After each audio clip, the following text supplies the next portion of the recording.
Hello, and welcome to another episode of What's Working in E-commerce. I'm Egan from Caravan Digital, and today I'm very excited to talk about conversion rate optimization, CRO. We have Vlad Popa from Team Croco. Hi, Egan. It's really nice to be a part of this, and thank you for inviting me.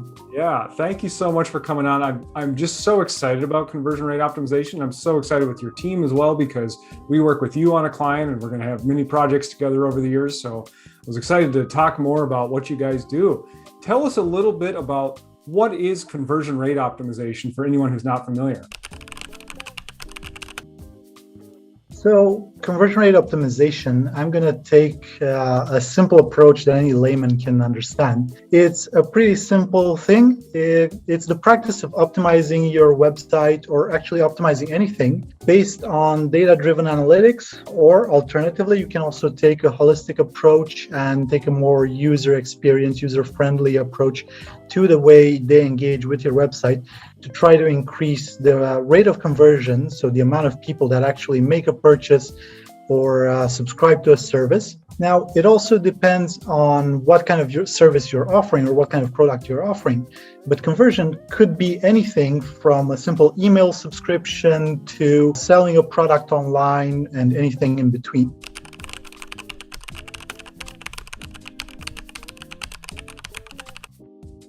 Yeah, that makes sense. Who should use CRO and when should they use it?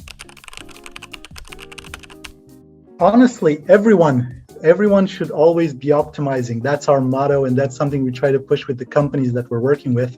We want to teach people to always experiment, whether it's on their website, on their processes, or anything that they feel needs optimizing with. Optimization for us is the key to success in any endeavor, and it's a core philosophy for us that validating your ideas through A/B testing and through optimization is how you succeed in business. So it's really taking a scientific approach then to your website and to your business. Definitely. That's great. What are some things that e-commerce companies should test? Personally, I believe that everything should be tested. Now, maybe that's because I'm in the market, who knows?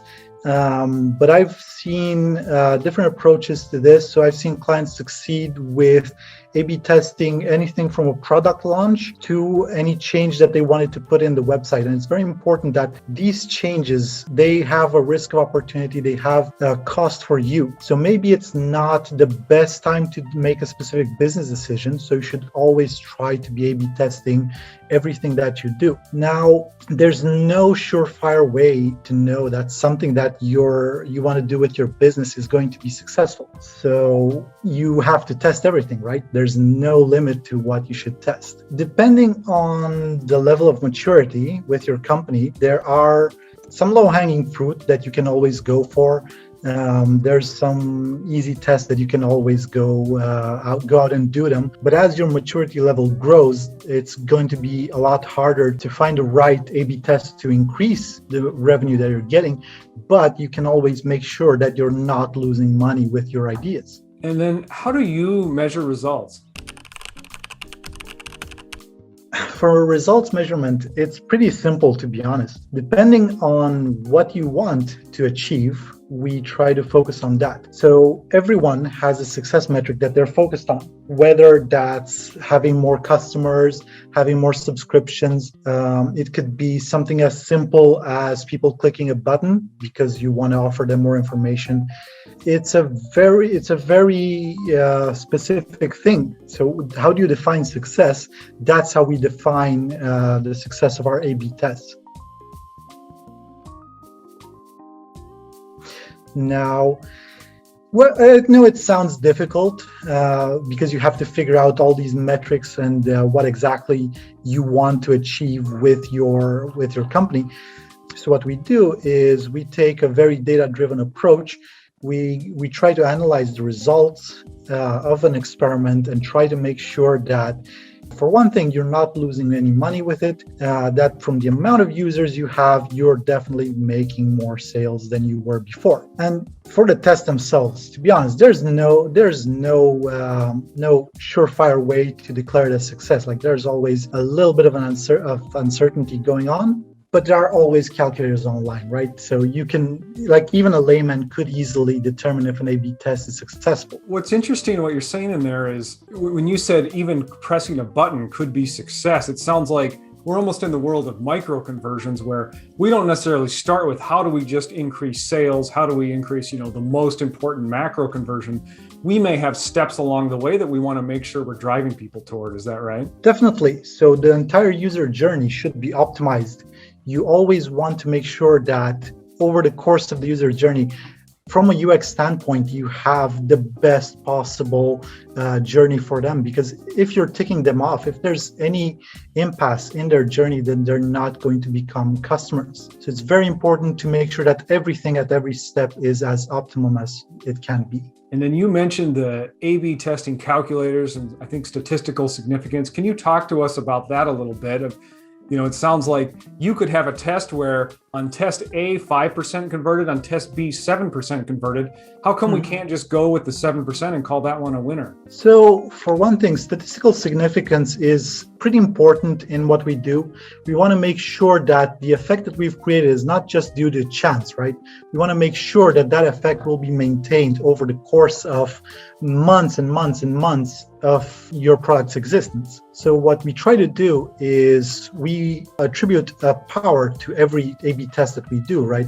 We want to measure the power it has over users. We want to measure the certainty level at which it operates. And that's where things become a bit more complex. And that's why everybody's built these calculators that can actually determine how powerful that test is. And what level of significance do you look for? The correct answer there is it depends. So there's no right or wrong answer. We offer our service also to low traffic e-commerce stores, right? So those stores, they won't be able to reach a very high statistical significance. But even with something as low as, let's say, 80%, because you can't go any higher with your hypotheses, that still means that 1 in 5 tests will be a loser, right? Like it will be a false positive, maybe, not necessarily a loser. It will be a false positive. So you're still getting a lot of good value out of A/B testing, even with a much lower statistical significance or with a lower certainty level. And for more mature clients, yeah, you definitely want to go for like that 95 margin where you have almost complete certainty that your test is a winner and that your effect is not due to chance. And I believe that's kind of how the social sciences roll, and then the physical sciences are kind of in that 98, 99%. So it makes sense. Definitely. We're operating on psychology, so we're marketing, we're kind of going with the social sciences, right? Yes. And also you're looking at a test and you want to make sure that it's not going to make anything worse, right? So doing something, as long as it doesn't make it worse, will in the long term definitely make your service better. How do you know that when you're going to test something, it's not going to make things worse? That's a tricky one. So you always start with a null hypothesis, right? You want to make sure you start with the hypothesis that nothing that you do will have an impact on the user, right? And then you create an alternative hypothesis. What happens if I change this on the website? How will it affect my users? Will it increase conversions, which is what you're assuming, or will it decrease? So it's all in the hypothesis that you start with. I see. Do you sometimes run into tests where you did an A/B test and this change actually made things worse and we want to make sure we don't make it permanent? It happens. So that's very important that you bring these forward to the client, or even if the client has an idea. We've seen situations where they wanted to push specific products or services live. And after A/B testing them, we've realized that now is just not the time to do that because it will actually have a negative impact. So the cost of opportunity would have been huge for them if they would have gone live with it. That's pretty interesting. I'm curious also, I've heard that, if you run 10 tests, it's only a handful of them or less that you would expect would show statistical significance at 95%. When you guys run tests or when you communicate with your clients, what do you say in terms of expectations of how many tests do we need to run before we find a winner?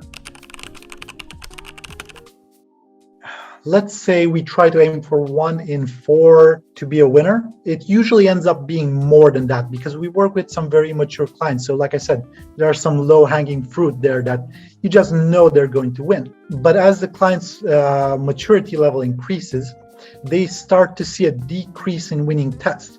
And I believe you can see this in the market average, like huge companies that are doing large volume of A/B testing, like maybe Booking.com. They've published like 20% win ratio, which means that the business chances that you're taking, if you aren't A/B testing them, only 20% of them make it live. But for most e-commerce stores, it's the opposite. Like 80% of the tests themselves may end up either being a winner or actually giving you valuable data that you can use further down the line. Wow. So for a newer e-commerce company where they've never done CRO before, the likelihood that their tests are going to, have positive results and improve their conversion rate, it's much higher. Is that right? Definitely. Like the odds are that you're going to find probably fewer winners than tests. That's a given. Not all tests are winners, but definitely more than you'd expect, and probably not what you'd expect. So if you don't get a positive result or statistically significant result the first time, it sounds like the solution is keep on testing. Is that right? Exactly. That's the key to everything. That's great. I'm sure you get this question all the time, Vlad, but I'm curious, how do you talk with prospects and clients about how much traffic do we need? How many conversions do we need to even start to look at A/B testing? It's a very tricky question, and a lot of people are still trying to figure it out. The simple answer is if you put into Google an A/B test calculator, you're going to get a bunch of them. Or you can come into me and come into my company, and we'll definitely help you do that calculation. Now, it's a bit of a tricky point because you could test with like 1,000 visitors per test. Let's say you want to run a test for 2 weeks. You could do that if you had 1,000 visitors, but the result you'd have to be sure in that hypothesis. Like the actual uplift would have to be huge, so you have a huge certainty level that it's not just due to chance. That's kind of the way I talk to people about it as well with testing is, okay, if we're doing 1,000 tests, it doesn't just depend on the traffic and the conversions. It depends on what's the magnitude of the difference, right? So if we're getting, 100, let's even call it, 10 conversions out of 1,000, right? And then we go up to 50 conversions out of 1,000, that's a pretty big shift. That's more likely to be significant than if we go from 10 to 12. Is that right? Exactly. And anyone in the market is going to tell you the exact same thing. You can A/B test. The question is, how long do you run that A/B test for in order to reach some sort of significance with it? Mm-hmm. Like, let's say you have 1,000 visitors with a base conversion that's 1%, you're going to need a huge huge duration of the experiment to be able to reach a significance. But then you run into more and more problems because you have stuff like cookie churn, and you have diminishing results, multiple users with multiple devices and so on that start to interfere and pollute your test results. I see. Can you talk about cookie churn? So cookie churn is something that more and more people are dealing with. It's where your browser no longer stores the same session. They delete cookies between visits on an e-commerce store. And the problem here is that you're no longer sure that that user isn't a duplicate. So you could get someone in one of the variations one day, they delete their browser history or their browser cookies. And then the second day, they are put into a completely different variation with different results, but you've already had an impact on those users. So how are you sure that your impact is the one that generated the result? I see. That kind of gets to what Google Analytics changed. The default view in Google Analytics used to be sessions, and now it's users. It sounds like you would say it's better to say, what's your conversion rate? Conversions divided by users rather than sessions. Is that right? So I've always used users. I never relied on the simple session based. But even with users, you have a small level of uncertainty in what you're seeing. And we're trying to run experiments for shorter and shorter periods because of this. And as the market evolves, it's going to be an increasing problem that you're no longer able to distinguish between returning users, between the same users on multiple devices, and so on and so forth. Particularly with that iOS 14 update and Apple, is that what you're referring to? It's a start. So it's a start that I expect is going to grow. To continue on the thought of how much traffic do we need before it makes sense to bring in a team like Vlad's, it sounds like we're thinking in at least 1,000 users, right? And then that could be over a longer period of time. So even a lower traffic site, if they're willing to run an A/B test for weeks or even months, they could get statistically significant results at some point. Is that right? More or less. So they will get some results, but we can't guarantee that they're the right ones. That's why we're one of the few people who work with smaller traffic e-commerce stores. Most companies, if they don't have that certainty that they don't want to risk you making the wrong business decision, for me, I say it's better to A/B test everything and try to have an idea, because you're going to make those decisions anyway, right? Some data, if it's right or wrong, is better than no data. What do you do with it if it's not statistically significant? How do you learn from that data? So you will still get some user behavior out of it, right? We implement tracking on our test that will give us some insight if we're right or wrong. So we try to double check. We don't always rely on the standard Google Analytics conversion rate.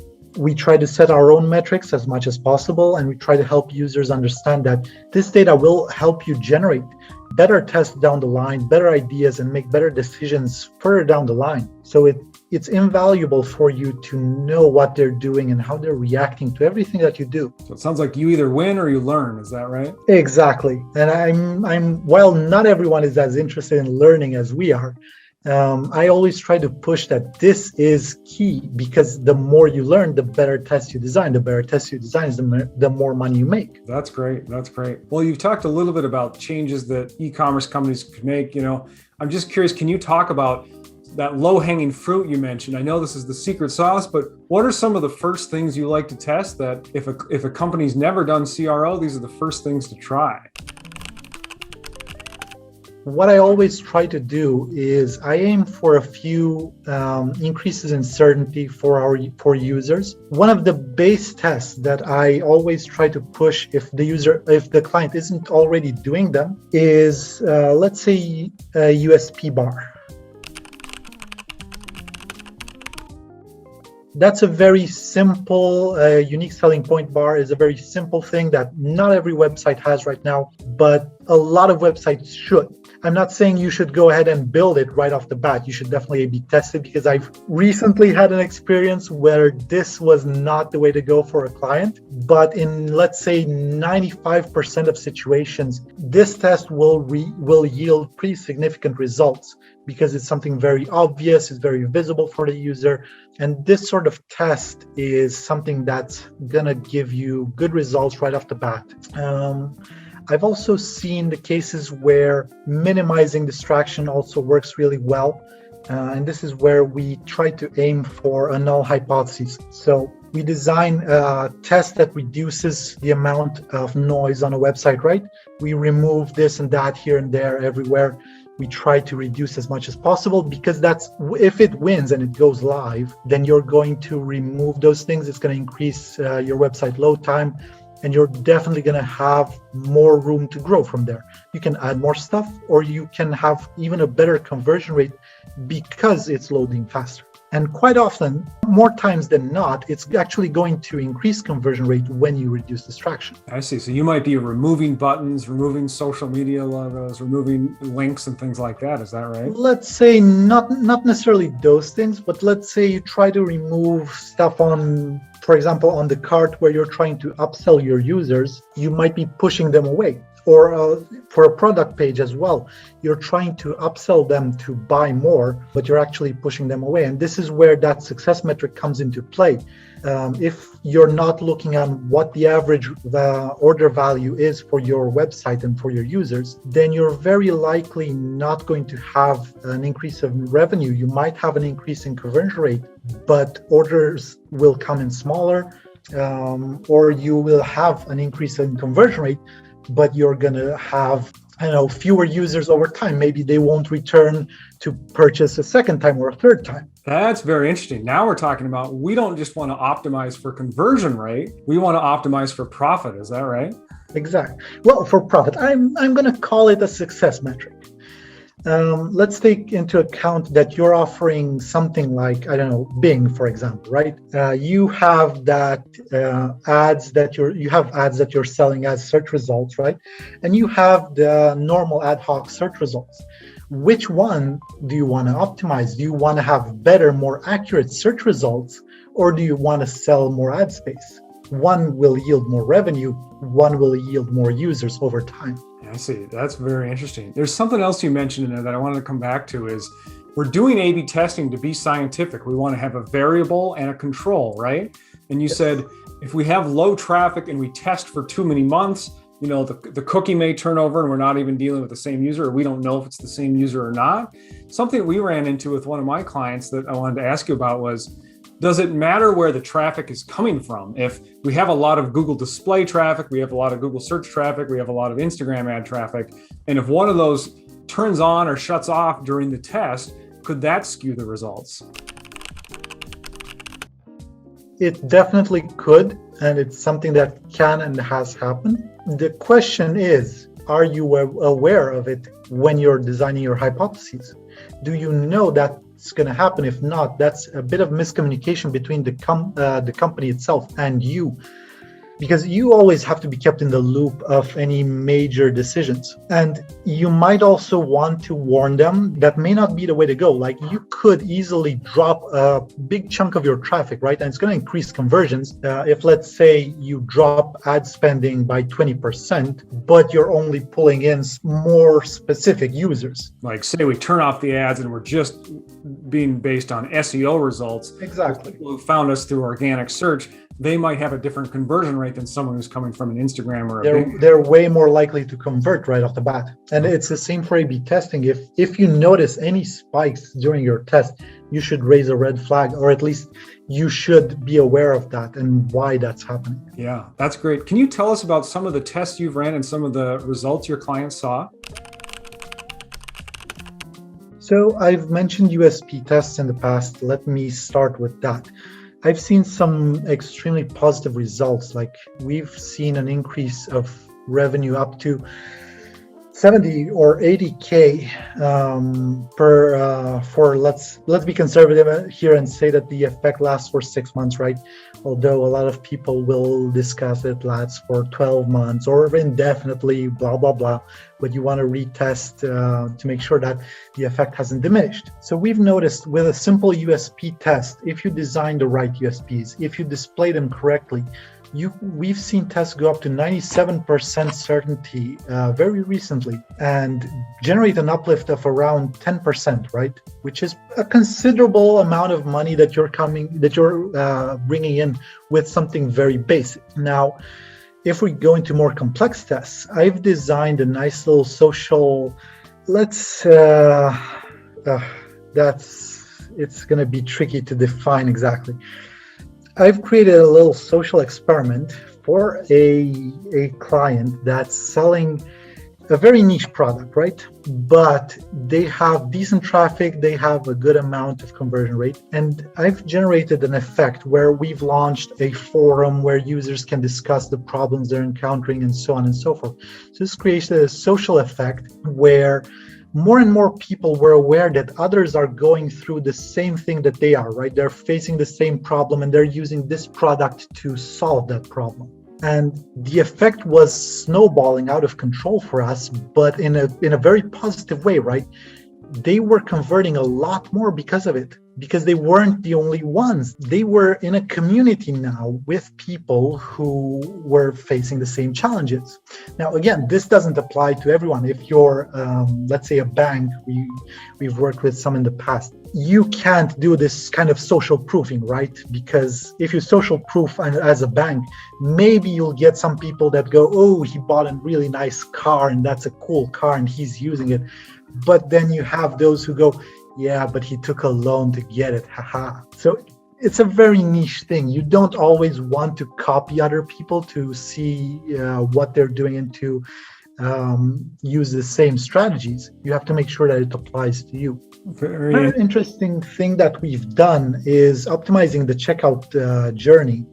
And more we're noticing that chunking checkout forms is pretty easy to do and very effective because you're making it way less daunting, right, for the user. You're making it seem like it's a very simple process. They can just do a few clicks and they're going to check out. So when you're talking about chunking, it sounds like we're breaking it up into a multi-step checkout. Is that right? Exactly. So whether you're using an accordion or a single page application to check out, it tends to be better to do it to make it simpler for the user or to at least make it appear simpler for the user. Well, I could talk to you about CRO for a long time because I'm just very curious about this subject, but I know I've got to let you go here. Tell us a little bit about the guarantee you guys have, and then talk about who's a good fit for Team Croco and how they can find you. As a guarantee, there are no guarantees in e-commerce. That's a given, right? But Team Croco did come up with a strategy where if you sign up for a 6 months process with us, we offer a return of investment guarantee. That means that if you haven't made at least as much money as you've put in for those 6 months, then you are not going to have to pay for the following whatever months it takes us to get that guarantee back, or you can get your money back as well, depending on the case. Now, this is a bit of a niche thing, so it depends very much on the fact that the client allows us to perform our work with some degree of freedom, right? Because we have a lot of clients that we find winners for, and they come to us and say, this isn't what we want. We don't like this. It's not a good fit for our companies. And these are people who are very much in control, like to be very involved in all the steps of their company, and even the coloring, we don't like that color. It's not according to our vision. So for those people at that point, how can I guarantee you get money if you don't agree to go live with what's proven to generate revenue for you? So my advice to everyone, especially in agencies, is be careful of difficult or toxic clients that are highly invested in every little detail of their company. Like that's the death of CRO. Yeah, but it sounds like for people who are willing to go with what the data show, you guys have a great offer for them, right? Yeah, of course, definitely. And here it's understandable, like humanity is very fond of its opinions. So you have to understand these people. These companies are their babies. You can't go over their heads. Yeah, that's great. Where can people find you, and who's a good fit that should reach out to you? So we offer packages that are aimed for just about everybody. We have a good CRO plug and play offer right now that is good for most e-commerce stores. Particularly smaller traffic e-commerce stores benefit a lot from it because, like we discussed, there's a lot of low-hanging fruit there that we can help them find and help them use. For them, we offer a nice little package that's as hands-on or as hands-off that they'd like to. So if they want to be a little bit in control of everything, we're happy to work with them. If they don't and want to just have someone do it for them, then we're more than happy to run with our ideas, and the sky's the limit from there. The second package that we offer is actually aimed for agencies, and we work with a lot of them in the past, where agencies and as well e-commerce stores that have an internal CRO department and are looking to outsource their tests either because they're at full capacity or they're growing their capacity.